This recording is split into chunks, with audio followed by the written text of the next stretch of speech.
Commissario straordinario Salvatore Gueli, ha indetto lei oggi una conferenza stampa sul tema relativo alle problematiche del servizio di raccolta trasporto rifiuti solidi urbani nel comune di Licata. Ecco, qual è la reale situazione e cosa ha da dire in merito?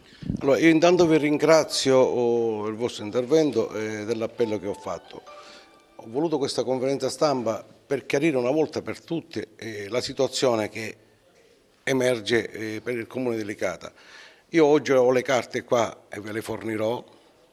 C'è il direttore, c'è il presidente dell'SRR che è stato investito pure di questa discussione, anche se non c'entra niente.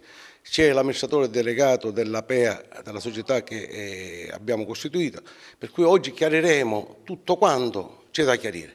Poi se gli altri cercano gli spot pubblicitari, non so per che cosa, e essere messi ogni giorno nel giornale per farsi pubblicità, questo è il nostro ragionamento. Noi siamo qua per risolvere il problema anche delicato, come lo risolviamo dall'altra parte da Sciacca, da Menfi fino ad Agrigento e oltretutto da Agrigento fino a Licata. Noi non siamo per non risolvere il problema di Licata, anche perché nell'addetto all'ambiente ci sono altri 6 comuni dove questo problema non esiste, esiste solo a Licata.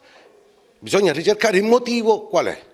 Il motivo è quello che l'addetto all'ambiente che fornisce servizi anche a Licata, come fornisce a Palma, a Naro, a Camarsa e altri a Campobello e altri luoghi, questo problema non c'è.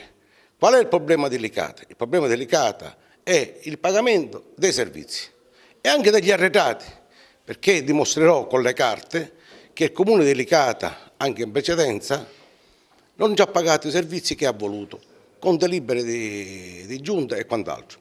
Ora questa discussione di ogni giorno essere messo sul giornale, essere attaccati al giornale per inerzia e cosa, la dobbiamo finire, perché non è così. Il comune di Licata adduce a non pagare l'addetto per un presunto e ripeto presunto debito che l'addetto ha nei confronti.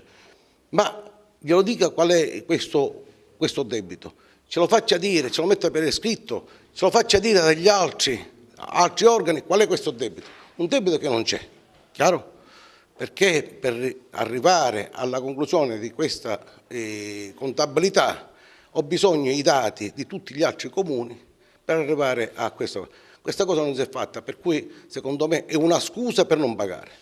E pagano l'SRR che non ha titolo a fare servizio ai comuni, tanto è vero che hanno mandato dei soldi all'SRR, ma hanno mandato un soggetto sbagliato, tanto è vero che giustamente il presidente dell'SRR, che si è visto arrivare questi soldi non dovuti, li sta mandando indietro.